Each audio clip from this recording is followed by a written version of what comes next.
I love creating beautiful vignettes that feel like they've traveled through time, and it's something that I think is interesting to do, and it's, you know, another neat way to create a vignette and to sort of investigate what you've got in your house. And you know, what I generally try to do is pick elements out of my house or seek out elements when I'm shopping or if I'm, you know, going through flea markets and that sort of thing that have certain layers. For instance, a little something gold is fantastic in a vignette, especially something like this mirror. There's actually, you know, a new mirror that we're selling, but it has that amazing vintage quality. It makes a huge statement in a gorgeous vignette like this. I love creating beautiful highs and lows, lots of glass as you can see.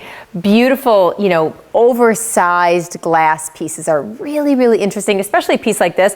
What's cool about it is a big, beautiful vessel like this that I can put things under, a pretty vignette that I can change all the time. First of all, satisfies my creative need for the constant want of change, and you know, it's a creative outlet for me. But it also allows me to create a beautiful vignette that pulls on my heartstrings. You know, for me to be able to put a bunch of wonderful little photos under it, it's so pretty and it's heartwarming, and it adds interest to a vignette like this. You know, I walk up to it and there's so many fun things to look at. A little pop of color, a pretty tray in a vignette is wonderful, especially this red artesian road tray is so pretty. A few nice bottles of after dinner drinks, always great on a pretty vignette like this as well, but again, adds contrast, highs and lows. So pull something out of your pantry that you've already got and put it into a vignette. Of course, look all throughout your house, and then when you're out and about, you'll be thinking about key things that you think will be interesting to add into your decorating.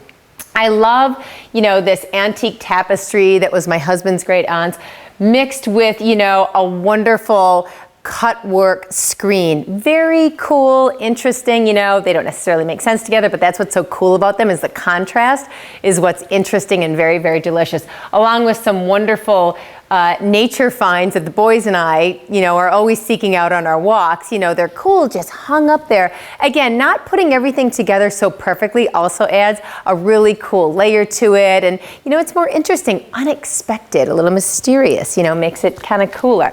I love, of course, layers, you know, stack a few things up, grab some branches from outside and put something in like that. You know, that's really cool too.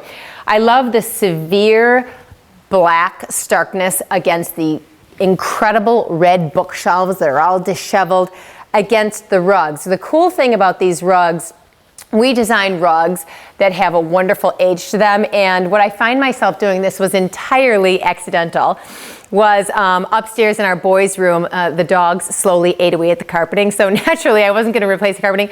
I started patchworking all these old rugs together. Now I'm doing it in other parts of my house, and I love the way it looks. It's so cool. There's a little bit of history. It's very interesting, and all of our rugs work well together, so all I do is I just sort of butt them up next to each other, and then, you know, there might be another rug over there, some open space, but it's a really cool way to create more interest in your home, especially under a little vignette like this. It anchors it really, really beautifully, creates, you know, another interesting way to use rugs, and, you know, it's just another way to look at them. You can see too that, you know, these rugs are, each of them, you know, a little bit different size, a little bit different pile, a little bit different color, and that's okay. That's the fun thing about it. I mean, you could throw in a brightly colored rug if you wanted to, but, you know, the highs and lows are great. I love adding a little sparkle, like these beautiful candle holders here in different heights. You know, a little bit of mercury glass I think is always really cool. Again, I love the history that it has, and I just think it's interesting. It has that age. Anything that feels that wonderful patina, that's worn, that gives you that sense that you're traveling through time, that you're able to pull together a vignette in your home that has history, you know, just makes me want to settle into that space, makes me feel like someone's really living there. And at the end of the day, isn't that what it's all about? You want to walk into your home and you really want to feel like you kick off your shoes and you just want to settle in, sink into the place. It's all about you and your personality.